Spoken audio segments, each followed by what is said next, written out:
Well, hello everyone. My name is Rick Passek, the Fly Fish Fanatic, and welcome to my tying bench. Today we'll be tying something a little different. I actually saw this on another YouTube channel. Really liked the way it looked. I haven't fished it yet, but I know that this other YouTube channel has had great success with it. Now I've switched it up a bit for our waters. I think he's somewhere in Europe.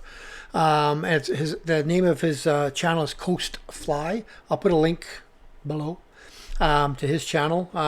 So he ties this fly pretty well the same, but with orange instead of green.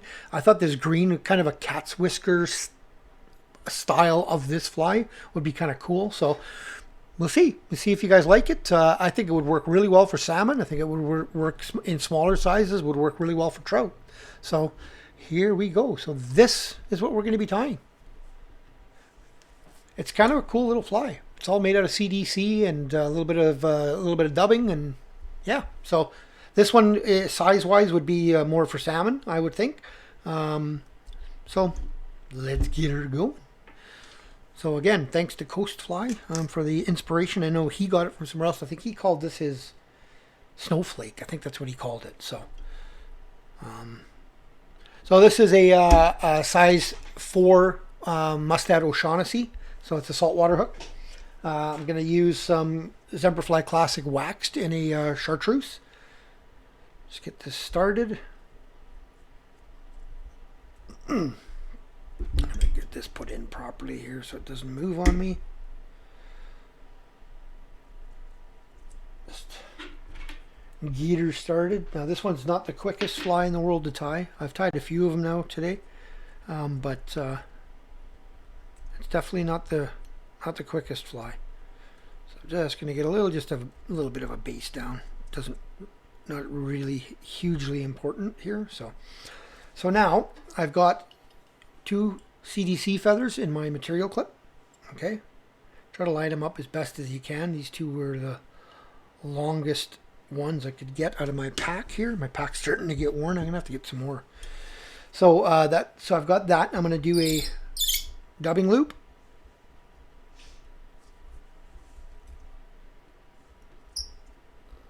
That locked in. My spinner. Put my dubbing spinner in. Then I'm going to take my CDC and I'm going to cut it right by the stem, right close to the stem. I'll show you guys once I'm done. It's hard to do up top there in front of the camera, so show you what I've done once I've done it. So it's what I've done, right? So just leaving the tips, right? And then that's what you're left with. And I'll use those 2 for the front piece. So again, just put that right in.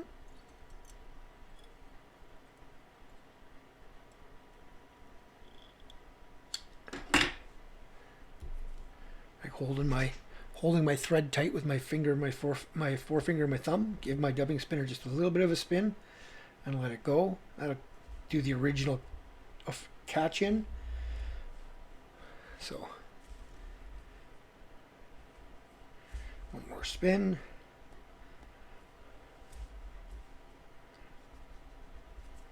I'll take my dubbing brush and I'm just going to brush this out just gently because I don't want to lose any of these, but I want to try to get anything that's trapped to face out, right?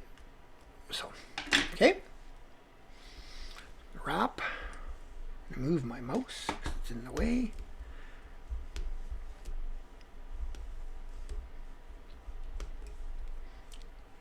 Stroke all your material back, give it a wrap. Stroke it all back, wrap right tight in front of that last wrap. Same again and again and again until it's all gone.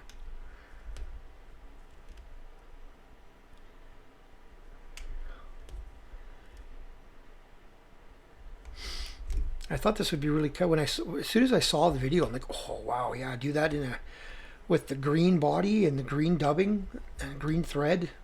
That'd be awesome because cat's whiskers are super effective. So, and a cat's whisker basically is anything in white and green, right? So, I know it's most people know them only as a leech, but pretty well anything that's white and green. White and chartreuse is considered a cat's whisker style. So now that that's in, just gonna tie that, just make sure that's all tied down nice. Take my dubbing brush and just give it a brush out.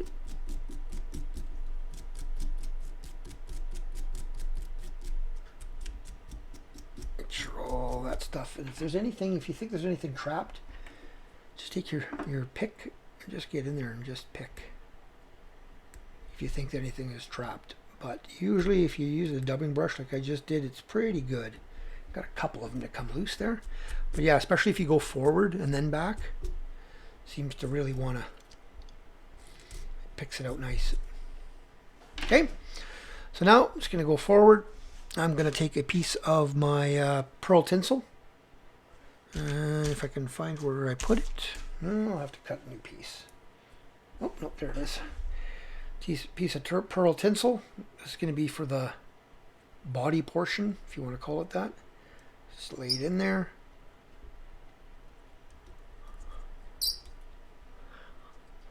All the way back forward again.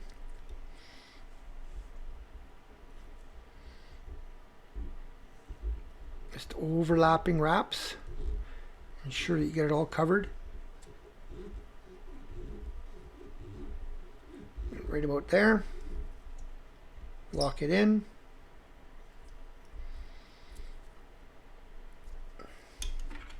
Cut that off. Now here you can use either bead chain dumbbell eyes or these plastic mono eyes. I'm going to use these plastic mono eyes. I like controlling the descent of my flies with my fly lines. So what I'm going to do is I'm going to take my dumbbell eye. This is a mono eye. It's going to come back a bit and just get it tied in. There's many different ways of tying them in. Oh, I had my thread crossed. It just snappled.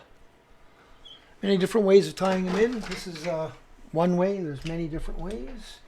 No, I can't find my. Of course, I can't find my threader. Always happens when you're on video that you can't find stuff, isn't it? So I just gotta quickly rethread this because it snappled. I think I had it twisted around one of the arms. Also gotten so used to using this nano silk stuff that anytime I use a non-nano silk now, you kind of overpower it, right? At least I do.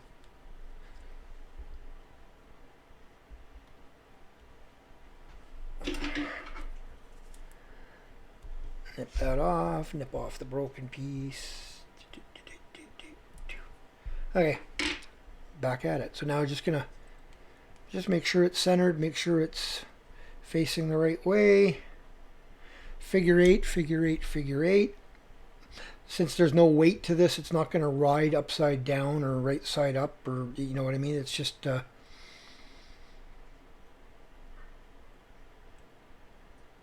gonna ride normal because there's no weight to these. This is more just for just to have those black spots there. So, okay, now I'm going to take a little bit of this is the Luster Plus nylon from Canadian Llama in a chartreuse green. I'd love to use Semperfli came out with a new seal's fur substitute, and I'd love to use that, but I don't have a chartreuse in it. I've got a green in it, but not a real chartreuse. It's not that they don't make it, because they do. I just don't have it yet. So just going to dub this on.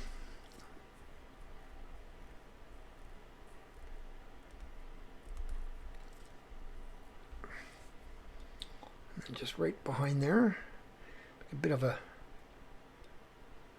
dubbing ball, body, thorax area. Shouldn't have to worry about this, but I'll just get rid of it just because it'll bug me. So then I'm going to take those same two feathers and restack them if I can.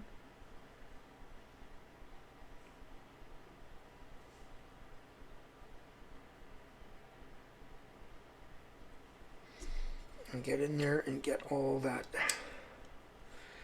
those feathers in my clip. Cut it off. Cut off the stem again, just like I just did.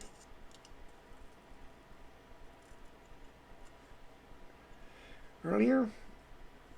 Get it all prepped. Always prep it before you get your dubbing loop ready, just because it just makes it easier. Put your dubbing spinner in, whatever kind you like using. And then I'll take my material clip, put it in.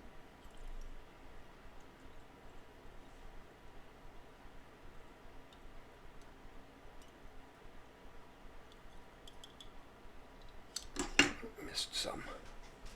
That'll be okay. We missed a couple of minor little strands. A couple of them flew off. That's totally fine. There's quite a bit in this one anyway. So there's quite a bit there. Again, same thing. Just give this a bit of a brush out. Don't get too aggressive with the CDC, right? It doesn't. It is fairly ginger, right? It's fairly soft. So take a couple wraps right in front here, and then I'm going to go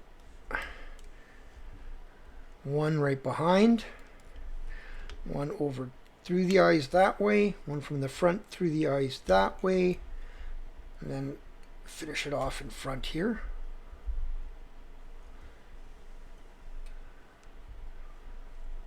Tie that off. Tie it off. Tie it off. Get rid of that. Where are we? Dubbing loop here. Stroke all your material back. Now you might have to wet your fingers just to get the CDC to cooperate, and then just build yourself a little bit of a head. Okay, not a huge head, but you definitely want a bit of a head on this one. Like I said, I think this would be absolutely killer for coho. We'll see. I'll ship this to a few of my friends down the coast and let them play with it. So now that that's done, you take your dubbing brush and kind of just use the Velcro portion if you have one, and just kind of just get some of that green, that luster, or your seal's fur, whatever you're using, to just come out a bit.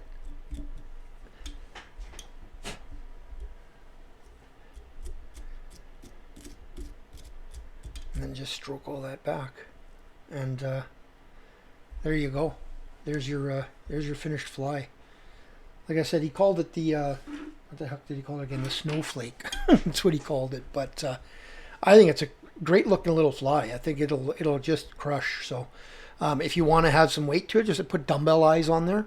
But I don't know, it'll ride upside down that way, which I think would be okay too. But yeah. So give that one a try, and if you do tie it and you do give that a try, let me know how you did with it. I know I'm going to tie up a few in smaller sizes, and I'm going to use them in the lakes here. I think they'll be absolutely killer, like a cat's whisker style.